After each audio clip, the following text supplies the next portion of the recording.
Hello students, so we are doing chapter number 3 part 1 हमने complete कर लिया था। तो आज हम यहाँ से स्टार्ट करेंगे। Next heading is how are non communicable diseases caused. जो गैर संचारी बीमारियां हैं वो किस रीजन की वजह से होती हैं। ठीक है, so you learn that non communicable diseases like cancer, diabetes and asthma are linked to lifestyle, diet and और एनवायरमेंट। ठीक है, तो बच्चों यहाँ पे तीन मोस्ट कॉमन डिसीज दी गई हैं जो कि हमारे लाइफस्टाइल से, डाइट से और एनवायरमेंट की वजह से हो सकती हैं, और उनके नेम है cancer, diabetes and asthma. Example के तौर पे समझ लेते हैं। अगर हम किसी ऐसे एरिया में रहते हैं जहाँ पे एयर पोल्यूशन बहुत ज्यादा है, तो 100% चांसेस है कि we can get affected by asthma, हमें अस्थमा हो सकता है। या फिर जो हमारा लाइफस्टाइल है उसमें हम फिजिकल एक्टिविटीज को बहुत कम करते हैं, डाइट को कंट्रोल नहीं करते, ठीक है, प्रॉपर डाइट नहीं ले रहे, तो चांसेस है कि हमें जो डायबिटीज है या फिर शुगर है उसकी डिसीज हो सकती है। ठीक है, so they are most common cause of death in India, और इनकी वजह से इंडिया में बहुत सारी डेथ्स भी होती हैं। ओके, तो ग्रेड 6 में, 6 क्लास में आपने स्टडी किया था बच्चों डिसीज लाइक स्कर्वी। स्कर्वी होता है विटामिन सी की कमी से, एनीमिया होता है मिनरल आयरन की कमी से, और ग्वाइटर जिसको गले का घेंगा रोग बोलते हैं वो होता है मिनरल आयोडीन की डेफिशिएंसी से। ठीक है, तो उन चीजों के बारे में आपने 6 क्लास में स्टडी किया था। Now which are caused by lack of specific nutrients. तो जो विटामिन हैं या फिर जो मिनरल्स हैं वो आते हैं न्यूट्रिएंट्स के अंदर।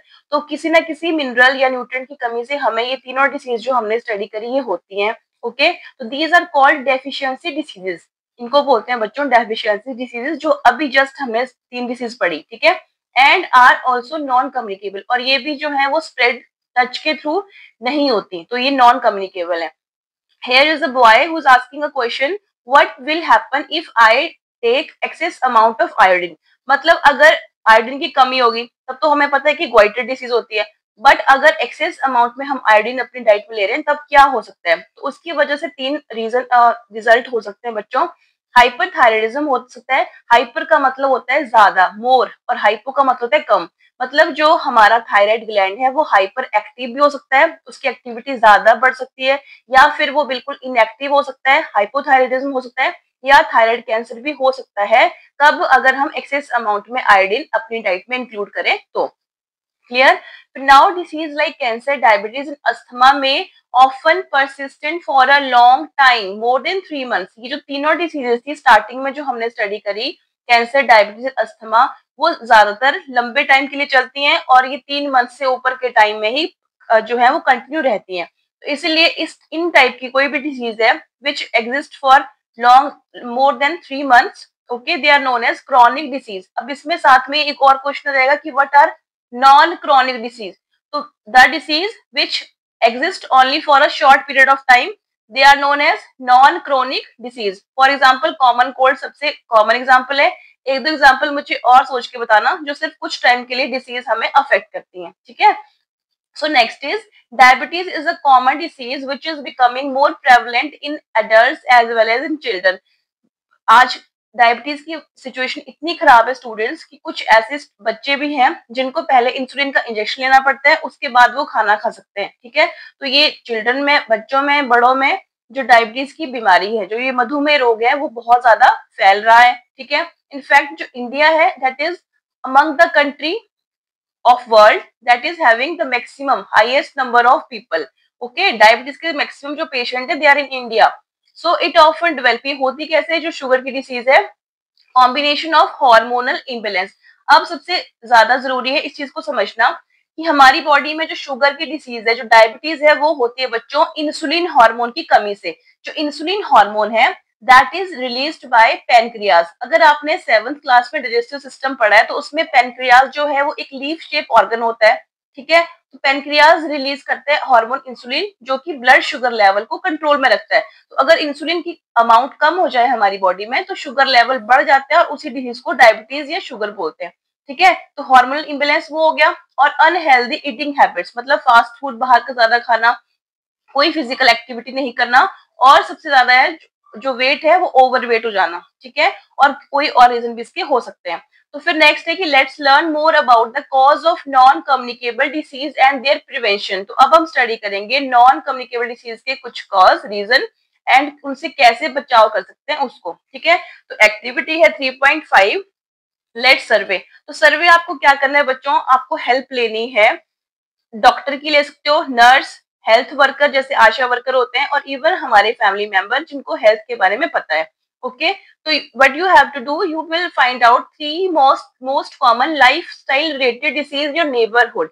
अपने आस पड़ोस में देखना है या फिर अपने घर में ही देख लेना कि लाइफस्टाइल से रिलेटेड जो है किस टाइप की डिसीज सबसे कॉमन है, और 3 तो आपको मिनिमम स्टडी करनी है, ठीक है।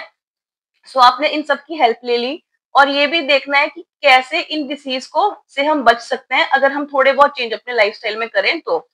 साथ ही साथ आप बच्चे ट्रस्टेड हेल्थ वेबसाइट, अब ट्रस्टेड इसलिए लिखा क्योंकि फेक साइट्स भी होती हैं जहाँ पे आपको गलत इन्फॉर्मेशन मिलती है, तो जो ट्रस्टेड हेल्थ साइट है उनकी हेल्प ले सकते हो आप, बुक्स की ले सकते हो, टीचर्स की ले सकते हैं एंड डॉक्टर्स की ले सकते हैं, ठीक है।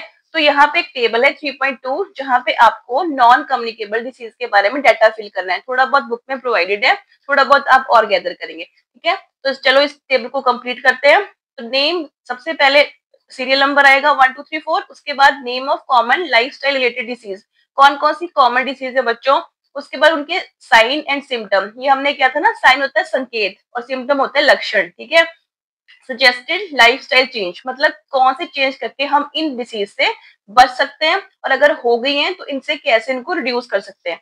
सो फर्स्ट है ओबेसिटी। ओबेसिटी आप बच्चों को पता है क्या होता है, ओबेसिटी मोटापा।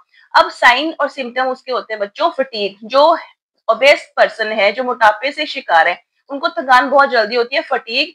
पॉट बेली, उनका जो पेट है वो एक बर्तन के आकार का हो जाता है, बड़ा पेट, ठीक है। ओवरवेट, वेट उनका ज्यादा होगा, और पेन इन, जनरली उनको पेन रहती है बैक में एंड जॉइंट्स में, क्लियर। और लाइफस्टाइल चेंज कैसे हेल्प कर सकते हैं इस डिसीज से फाइट करने के लिए, eating a balanced diet and exercising regularly. जो दोनों स्टेप्स है ना इनको आप अच्छे से लर्न कर लो, क्योंकि मैक्सिमम जो डिसीज है नॉन कम्युनिकेबल उसको कंट्रोल करने में ये इंपॉर्टेंट रोल प्ले करने वाले हैं। बैलेंस डाइट खाइए और रेगुलरली एक्सरसाइज कीजिए, ठीक है। फिर सेकंड है बच्चों डायबिटीज, जो बहुत कॉमन डिसीज है। उसके सिम्टम क्या होते हैं ये शायद आपने नोटिस भी किया होगा अपने रिलेशंस में, अगर किसी को डिसीज है तो फ्रीक्वेंट यूरिनेशन, इसमें बार बार जो इंसान है उसको वॉशरूम जाता है, वो एक्सेसिव थर्स्ट, बहुत ज्यादा उसको प्यास लगती है, वेट लॉस होता है, शुगर का पेशेंट बहुत वीक हो जाता है बच्चों, थकान, टायर्डनेस, मतलब थकान उसको रहती है, और अगर उसको कोई चोट लग जाए, कोई जख्म हो जाए या कोई और डिसीज हो जाए तो उसकी जो रिकवरी है ना, हीलिंग मतलब रिकवरी, वो बहुत स्लो होती है as compare to normal person, ठीक है।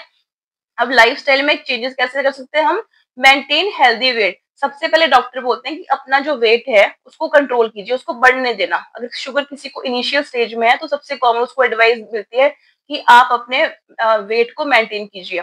Drink more water, H2O means water, ज्यादा पानी पीना है। कंट्रोल पोर्शन में डाइट लेनी है, मतलब एक साथ बहुत ज्यादा खाना खाने से बेटर है कि आप थोड़े थोड़े गैप के बाद अपना मील लें, ठीक है। और सबसे कॉमन जो हमारे बड़े भी बोलते हैं कि वॉक, खाना खाने के बाद हल्का सा टहल लो या वॉक करना बहुत जरूरी है, ठीक है। उसके बाद आती है थर्ड डिसीज, बड़ी कॉमन है, हाई ब्लड प्रेशर। इसका कोई ना कोई आपको पेशेंट आसपास जरूर मिल जाएगा। हाई ब्लड प्रेशर, इसके सिम्टम्स, सबसे इंपॉर्टेंट बात नोट कीजिए कि हाई ब्लड प्रेशर के जनरली नो सिम्टम्स होते हैं, ठीक है। और जब इसके सिम्टम दिखना शुरू होते हैं तो ये बहुत मतलब लास्ट स्टेज पे पहुंच चुका होता है।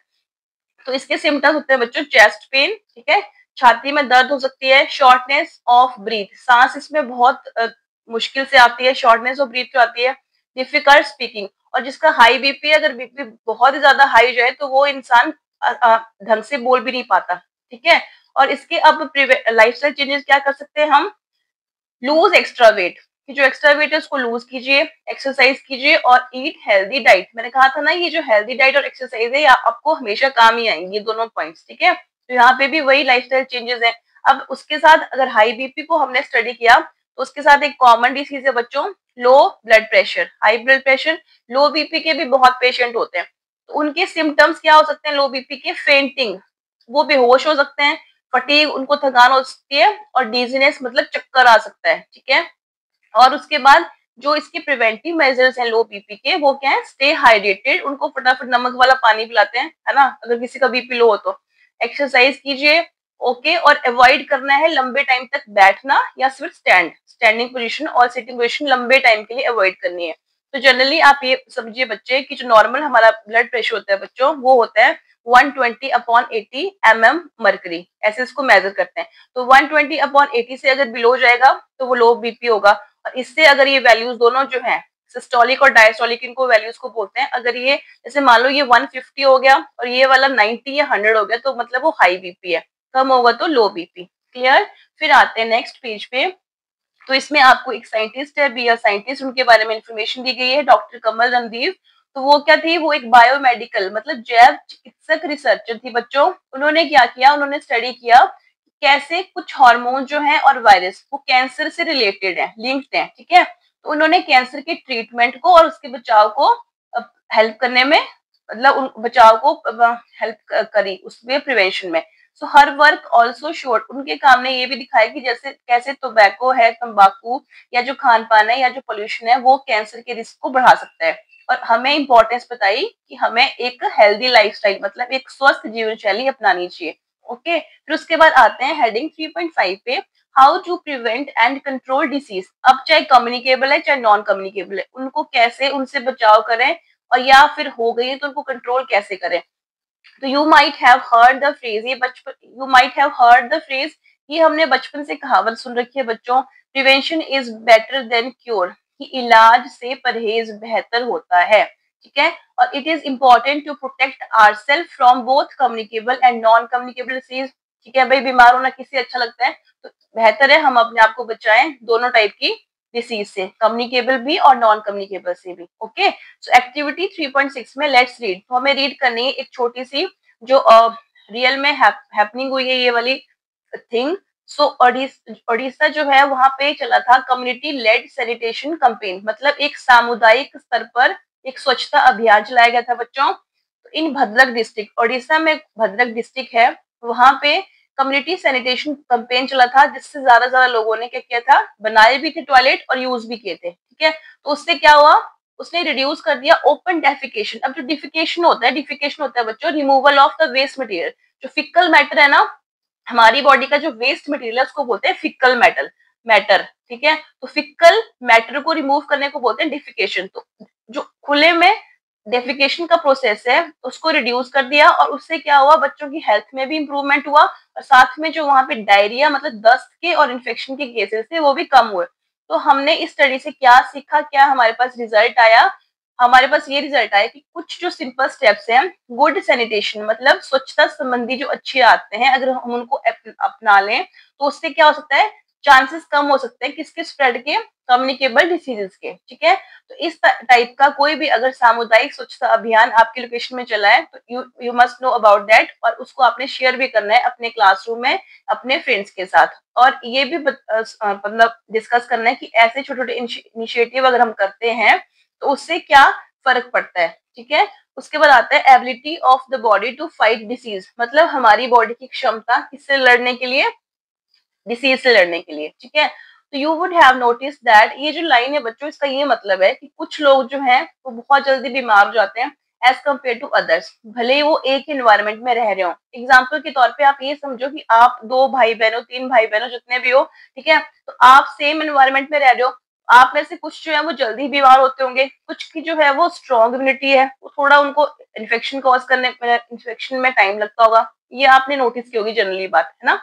डू यू नो वाई, अब ऐसा क्यों होता है, the natural ability of our body to fight disease is known as immunity. किसी भी बीमारी से लड़ने के लिए जो नेचुरल एबिलिटी जो हमें गॉड गिफ्टेड होती है, उस एबिलिटी को बोलते हैं बच्चों इम्यूनिटी, मतलब रोग प्रतिरोधक क्षमता। ठीक है। हमारी बॉडी में एक स्पेशल सिस्टम होता है जिसको बोलते हैं बच्चों इम्यून सिस्टम, जो हमें हेल्प करता है टू फाइट अगेंस्ट डिसीज। और सबकी अपनी अपनी इम्यूनिटी होती है, किसी की स्ट्रांग होती है, किसी की वीक होती है। ठीक है। So you might have taken some drops of or injections in your childhood to protect yourself from certain diseases such as polio, measles, tetanus and hepatitis। तो ये जो 4 यहाँ पे डिसीज मेंशन करी हैं, इनके अलावा भी बहुत सारे डिसीज के वैक्सीनेशन हम सबको बचपन में लगे होते हैं। Okay. So these are vaccine, उनको बोलते हैं बच्चों वैक्सीन, जिसको हिंदी में टीका बोलते हैं, that help prevent serious infection caused by virus and bacteria, जो कि हमारी बॉडी को प्रोटेक्ट करती है बहुत सारे इन्फेक्शन से जो हो सकते हैं वायरस एंड बैक्टीरिया से। ठीक है। तो वैक्सीन क्या है, a vaccine helps our body fight certain disease by training the immune system to recognize and attack harmful germs. अब अगर आप वैक्सीनेशन को क्लियरली समझना चाहते हैं तो मैं आपको यहाँ पे समझा रही हूँ। जैसे मान लीजिए हमारी बॉडी है, ठीक है, हमारी बॉडी में जब भी बाहर से कोई बच्चों एंटीजन या पैथोजन अटैक करता है, पैथोजन हो सकता है डिसीज कॉजिंग ऑर्गेनिज्म, उसको एंटीजन भी बोलते हैं, ठीक है। तो उसने हमारी बॉडी में जब अटैक किया तो हमारी बॉडी का जो इम्यून सिस्टम है IAS, वो प्रोड्यूस करता है एंटीबॉडी। क्या प्रोड्यूस करता है वो? एंटीबॉडी, और एंटीबॉडी की फाइट होती है एंटीजन के साथ।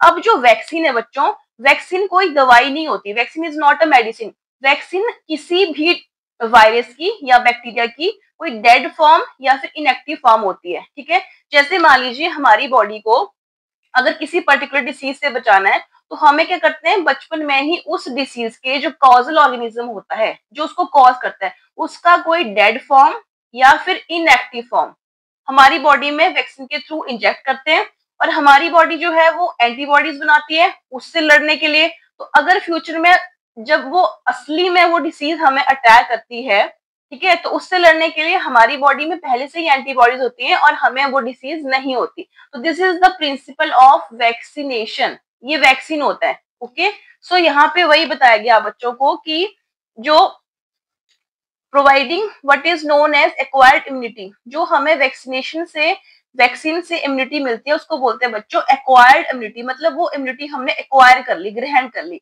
Protection developed after exposure to pathogen और वैक्सीन, है ना, वैक्सीन पैथोजन ही है, हमारी बॉडी उसके साथ एक्सपोज हुई और हमारी बॉडी में एंटीबॉडीज बन गई जो हमें फ्यूचर में बचाएंगी।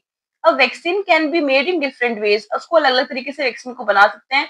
फ्रॉम वीक फॉर्म भी हो सकती है जैसे हमने अभी स्टडी किया, या डेड पैथोजन हो सकता है, ओके, बैक्टीरिया या वायरस का, और फ्रॉम इनएक्टिव और हार्मलेस पार्ट ऑफ पैथोजन, या उसका कोई इनएक्टिव और हार्मलेस पार्ट भी हो सकता है, पूरे का पूरा वायरस या बैक्टीरिया या फिर उसका कोई पार्ट।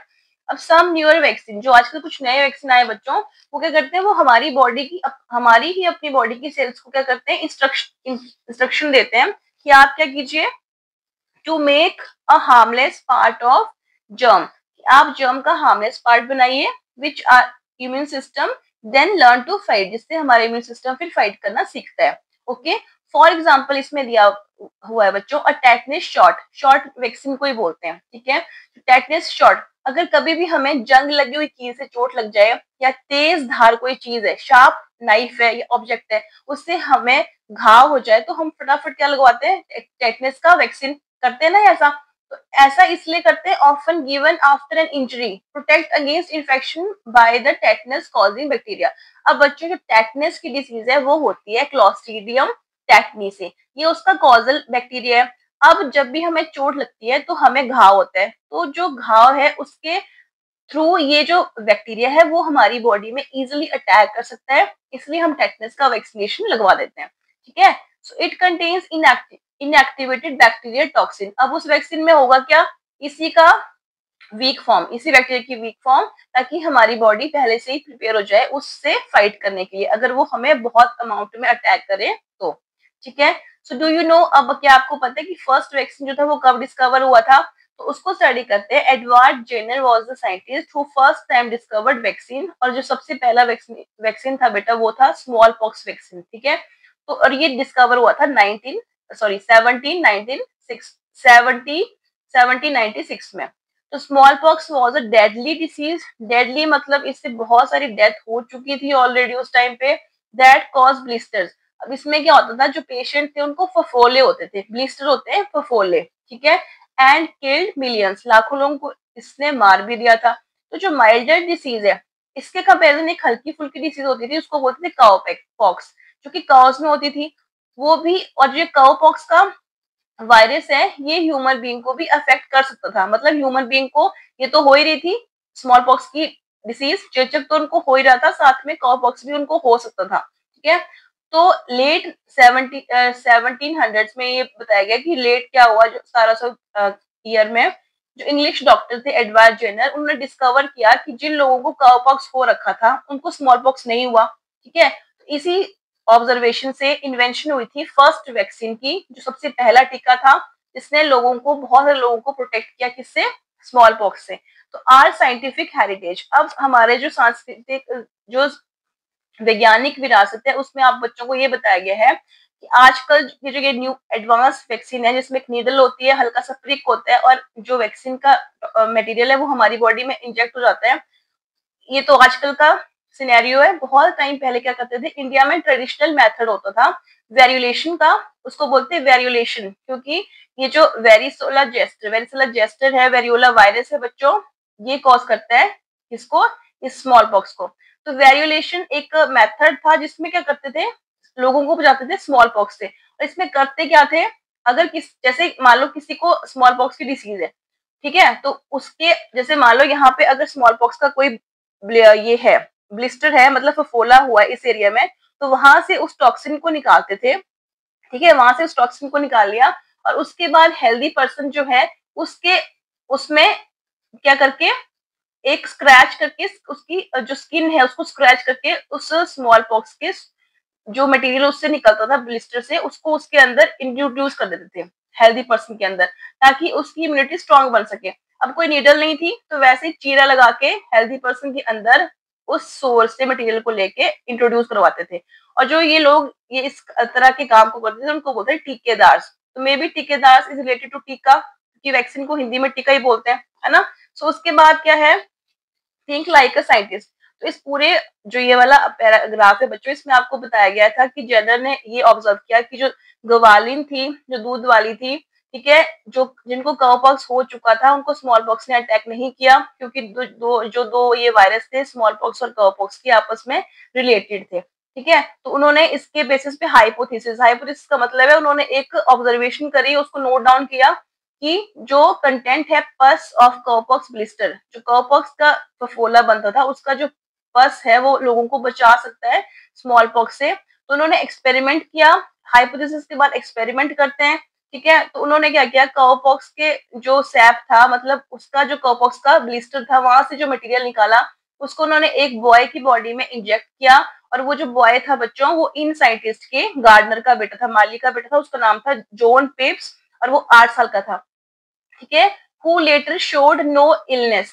तो इस बच्चे को पहले तो उन्होंने काउपॉक्स का वैक्सीनेशन लगाया उसके मटेरियल का, और उसके बाद जब उसको एक्चुअल में स्मॉल पॉक्स की वाली जगह पे ले जाया गया, जहाँ पे मतलब कुछ हो सकता था स्मॉल पॉक्स, तो उस बच्चे को कोई फर्क नहीं पड़ा, मतलब वो बीमार नहीं हुआ स्मॉल पॉक्स से।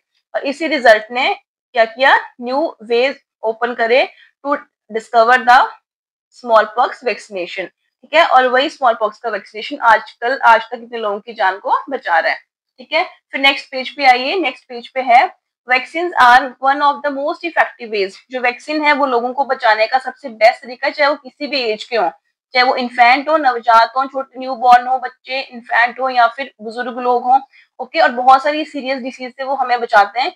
वो दे हेल्प प्रिवेंट इलनेस, वो बीमारी को से बचाने में, reduce the spread of infection की उसको स्प्रेड को कम करने में हेल्प करते हैं, और लाखों जानें हर साल बचाते हैं। अब हमें ये समझना पड़ेगा कि जो वैक्सीन है बच्चों, ये प्रिवेंटिव है। प्रिवेंटिव मतलब इनको बचाव के तौर पे रखा जाता है, नॉट क्यूरेटिव। ये डिसीज को ठीक नहीं कर सकते। इसका मतलब ये है कि they can help minimise serious disease, वो बीमारी को कम तो कर सकते हैं, बट कब, बिफोर दे हैपन, वो बीमारी अगर असली में हो रही है उससे पहले, ठीक है। What do not treat them once someone is already sick.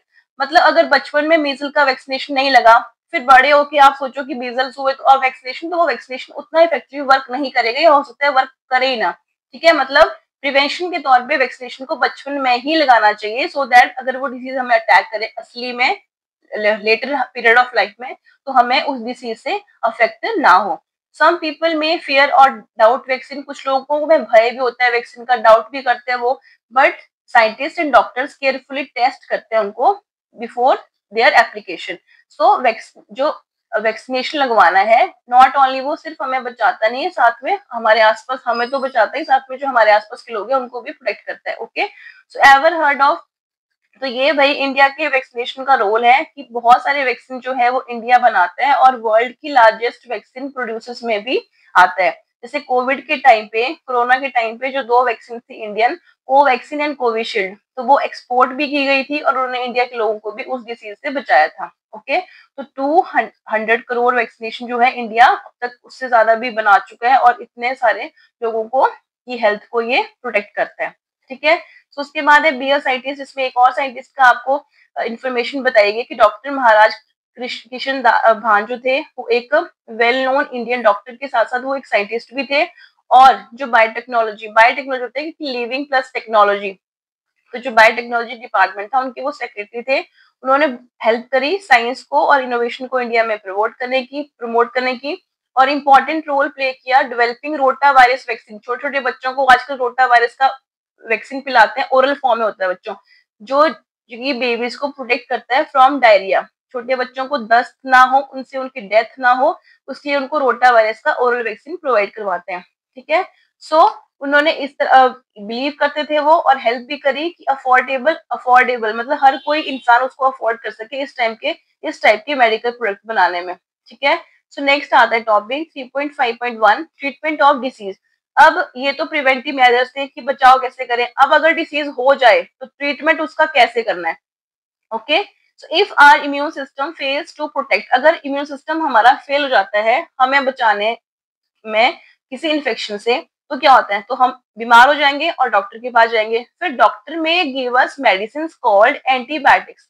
Important topic है कि एंटीबायोटिक्स, ठीक है, तो डॉक्टर हमें एंटीबायोटिक देते हैं जो किल करते हैं बैक्टीरिया। अब ये चीज समझ लीजिए बच्चों की antibiotic only kills bacteria. Antibiotic viral के केस में या फिर एल्गी या किसी और प्रोटोजोआ से होती है कोई डिसीज, सॉरी एल्गी जल्दी डिसीज नहीं करती। ओके। तो प्रोटोजोआ हो गया, वायरस हो गया, उनपे ये एंटीबायोटिक काम नहीं करती। ये किसको किल करती हैं, सिर्फ बैक्टीरिया को, that might have caused the disease. अब एंटीबायोटिक्स जो है यही है कि वो बैक्टीरियल इन्फेक्शन के अगेंस्ट ही काम करती हैं, क्योंकि वो इस टाइप से बनी होती हैं जो बैक्टीरियल सेल के स्ट्रक्चर को ही टारगेट कर सकती हैं। ओके। ना तो ह्यूमन सेल्स को या फिर ना किसी और एनिमल सेल को। और ये बात हमने अभी स्टडी कर ली कि वायरस को या प्रोटोजोआ को वो एंटीबायोटिक किल नहीं कर सकती। ठीक है।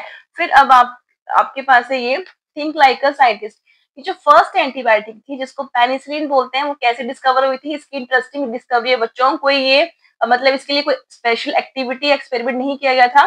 जो अलेक्जेंडर फ्लेमिंग थे एक साइंटिस्ट, वो 1928 में अपनी लैब में काम कर रहे थे, तो उन्होंने नोटिस किया था कि एक जो मोल्ड है, एक डिस्कार्डेड मतलब एक बेकार पड़ी हुई पेट्री डिश थी, उसपे कुछ बैक्टीरिया थे। उन बैक्टीरिया को ग्रो करने से एक मोल्ड जो थी, एक फंगस रोक रही थी। तो उन्होंने बोला इसका मतलब ये हुआ कि इस मोल्ड के पास कोई ऐसी प्रॉपर्टी है जो कि उन बैक्टीरिया को किल कर रही है, उनको ग्रो ही नहीं करने दे रही है। ठीक है। इसी से बाई चांस डिस्कवरी हुई थी पेनिसिलिन की, और जो मोल्ड थी उस टाइम पे उसका नाम था पेनिसिलियम नोटेटम, जिससे पेनिसिलिन की डिस्कवरी हुई थी। ठीक है। दो एंटीबायोटिक्स जो है इफेक्टिव होती हैं प्रोटेक्टिंग अस, हमें बचाती तो है वो बैक्टीरियल इन्फेक्शन से, और लाखों जो जाने हैं वो हर साल बचती भी हैं उनकी डिस्कवरी के बाद। बट उनका जो इनडिस्क्रिमिनेट का मतलब होता है बच्चों बिना सोचे समझे, बिना विचार करे हुए, अगर हम एंटीबायोटिक को उस टाइम पे भी यूज कर लें जब उनकी जरूरत ना हो, तो उससे क्या होता है उनकी जो इफेक्टिवनेस है वो कम हो जाती है। आजकल न्यूज में एक हेडलाइन आती है बच्चों एंटीबायोटिक रेजिस्टेंस, और यहाँ से क्वेश्चन भी आ सकता है कि right a short note on antibiotic resistance और व्हाट इज इट। ठीक है। तो एंटीबायोटिक रेजिस्टेंस होती है एक ऐसा फिनोमिनन जिसमें बैक्टीरिया जो पहले मर जाते थे एक पर्टिकुलर एंटीबायोटिक से, कुछ टाइम के बाद उनको कोई असर उस एंटीबायोटिक से नहीं पड़ता। ठीक है। मतलब वो उस एंटीबायोटिक के लिए रेजिस्टेंट हो चुके हैं, उनको अब उससे फर्क नहीं पड़ेगा, अब वो एंटीबायोटिक उनको किल नहीं कर सकती। ओके। सो दिस मेक, इससे क्या होगा जो कॉमन इन्फेक्शन है उनको ट्रीट करना बहुत मुश्किल है, क्योंकि अब एंटीबायोटिक भी काम नहीं कर रही, और उससे क्या होगा कॉम्प्लिकेशन के चांसेस बढ़ जाएंगे, लंबे टाइम तक जो पर्सन है वो बीमार रह सकता है और इवन उसकी डेथ भी हो सकती है। तो यहाँ पे आपको पिक्चर्स के थ्रू ये समझाया गया है कैसे एंटीबायोटिक रेजिस्टेंस है वो कम्युनिटी में स्प्रेड होती है। तो ये एंटीबायोटिक्स है। ठीक है। इनको बिना मतलब के जब इनकी जरूरत नहीं है तो ह्यूमन बींग यूज कर रहे हैं, और इनको हम एनिमल की फीड में डाल रहे हैं, ठीक है, अपने फायदे के लिए। तो अगर हम ऐसा कुछ भी करते हैं जैसे, तो इससे क्या होगा, ह्यूमन ने अगर इनको बिना सोचे समझे लिया तो उसकी बॉडी में development of resistance in a human body, उसकी बॉडी में रेजिस्टेंस डेवलप हो गई, फिर अगर उसको कोई डिसीज हुई तो वो हॉस्पिटलाइज होगा, may have serious illness and gets care at hospital. तो हॉस्पिटल में वो क्या करेगा, डायरेक्टली और इनडायरेक्टली अदर पेशेंट्स को और हेल्थ केयर वर्कर्स को वो डिजीज को सप्लाई करेगा। उससे पूरे के पूरे हॉस्पिटल में वो डिसीज जो एंटीबायोटिक रेजिस्टेंस थी वो स्प्रेड हो गई, उसके बाद वो अपने घर जाएगा बच्चों, ठीक हो गए, और अपने घर वालों को भी करेगा और इस तरह से कम्युनिटी में वो डिसीज स्प्रेड हो जाएगी, क्योंकि घर वाले भी किसी न किसी के कॉन्टेक्ट में आएंगे ही आएंगे। ठीक है, सो ये ह्यूमन बीइंग था। और अब क्या है एनिमल्स के केस में, कि डेवलपमेंट अगर उनमें एनिमल्स के केस में हो जाती है, तो एनिमल के जो प्रोडक्ट्स हैं चाहे वो किसी भी फॉर्म में है, वो हट फिर के ह्यूमन बीइंग ही कंज्यूम करते हैं, तो ह्यूमन बीइंग को अगेन ये डिसीज हो सकती है। या फिर जो एनिमल का वेस्ट मटेरियल है, जो उनका फीकल मैटर है, वो कहाँ जाएगा, स्प्रेड थ्रू सॉइल, वो सॉइल में जाता है, क्रॉप फील्ड में जाएगा किसी भी फॉर्म में, है ना। तो उसके बाद प्लांट्स में वो एंटीबायोटिक रेजिस्टेंस जाएगी, और फाइनली हम भी प्लांट प्रोडक्ट यूज करते हैं, तो फाइनली क्या होगा, ह्यूमन बीइंग में फिर से वो इसी साइकिल के थ्रू होते हुए एंटीबायोटिक रेजिस्टेंस पहुंच गई। ठीक है, सो इसके बाद आते हैं हम नेक्स्ट एक्टिविटी पे, एक्टिविटी 3.7 लेट्स इन्फर, मतलब हम डिस्कस करते हैं या कंक्लूड करते हैं कि ये इन सब से क्या क्या हो सकता है। तो study the infographic given, infographic का मतलब है जहाँ पे आपको पिक्चर्स भी प्रोवाइड किए गए हो और कुछ रिटन फॉर्म में भी लिखा हो। तो यहाँ पे बच्चों आपको 2 पिक्चर्स प्रोवाइड करी है। ठीक है, जो फर्स्ट वाली है, how bacteria become resistant to antibiotic, पहले तो बैक्टीरिया की स्टोरी है, कैसे वो रेजिस्टेंट हो सकते हैं किसी एंटीबायोटिक के लिए। और नीचे जो है वो बड़ी प्यारी सी पिक्चर्स हैं, तो यहाँ पे दिया गया है कि कैसे हम एंटीबायोटिक रेजिस्टेंस को कंट्रोल कर सकते हैं, मिनिमाइज कर सकते हैं।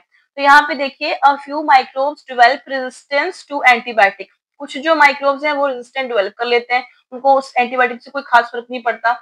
जब हम एंटीबायोटिक लेते हैं अपनी बॉडी में, तो उससे क्या है, जो हमारे लिए हेल्पफुल बैक्टीरिया है वो भी किल हो जाते हैं, गुड बैक्टीरिया भी किल हो जाते हैं। ओके, उसके बाद द एंटीबायोटिक रेजिस्टेंट बैक्टीरिया जो है वो ग्रो करते हैं, टेक ओवर, उनकी जो पॉपुलेशन है वो बढ़ती जाती है। और कुछ तो ऐसे होते हैं सम बैक्टीरिया, वो ट्रांसफर कर देते हैं एंटीबायोटिक रेजिस्टेंस की जो प्रॉपर्टी है टू अदर बैक्टीरिया, उससे मोर प्रॉब्लम हो सकती है। और जो पिक्चर है जो हमें बताते हैं कि हमें कैसे इसको कंट्रोल कर सकते हैं, तो यहाँ पे ये जो बॉय है वो उसको केमिस्ट को कह रहा है कि मुझे एंटीबायोटिक चाहिए अपनी मदर के लिए, उनका गला खराब है, ठीक है, और साथ में उनको फीवर है। तो जो एक लेडी वहां पे खड़ी है वो बोलती है you must get a prescription from doctor, कि पहले आपको डॉक्टर से सलाह जरूर ले लेनी चाहिए, है ना। उसके बाद सेकंड पिक्चर में बच्चों, ये जो लेडी है वो वो ये जो पर्सन है वो उससे पूछ रहा है कि are you giving antibiotic to your cattle, कि आप जो अपना पशु है उसको एंटीबायोटिक दे रहे हैं। तो वो लेडी बोलती है no I am not using any antibiotic, नहीं मैं कोई एंटीबायोटिक यूज नहीं कर रही हूँ। उसके बाद फिर जो फादर है इन बच्चों का, वो वैक्सीनेशन दे रहा है एंटीबायोटिक का अपने कैटल को। तो जो बच्चे हैं वो कहते हैं कि no no don't give antibiotic injection to your cattle, मत दो, it will develop antibiotic resistance otherwise, नहीं तो इससे क्या हो सकती है, उनको एंटीबायोटिक, जो पशु है कैटल उसको एंटीबायोटिक रेजिस्टेंस हो सकती है। ठीक है, तो वही इस वाले पैराग्राफ में है कि इनसे आपने क्या सीखा, कैसे प्रिकॉशन आप ले सकते हो जो अभी हमने स्टडी किया, या कैसे एंटीबायोटिक रेजिस्टेंस हो सकती है।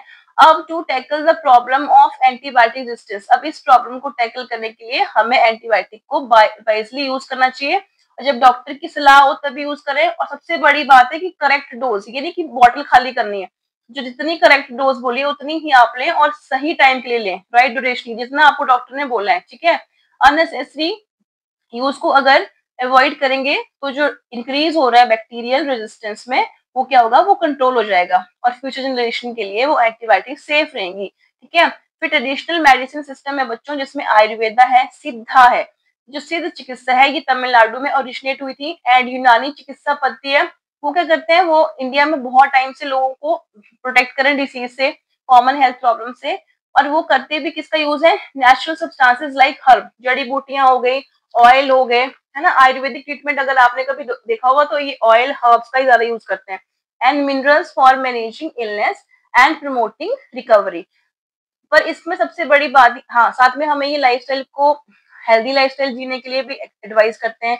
डाइट हमारी बोलते हैं कि बैलेंस डाइट आप खाइए, भले ही ये बहुत सारी डिसीज में प्रिवेंट करने में हेल्प करते हैं, बट कुछ ऐसी डिसीज होती हैं जिसके लिए इफेक्टिव नहीं होते, and all at all stages. ठीक है, जैसे कई जगह जो है वो एलोपैथी ही काम करती है, ये इन बाकी टेक्निक्स के जगह।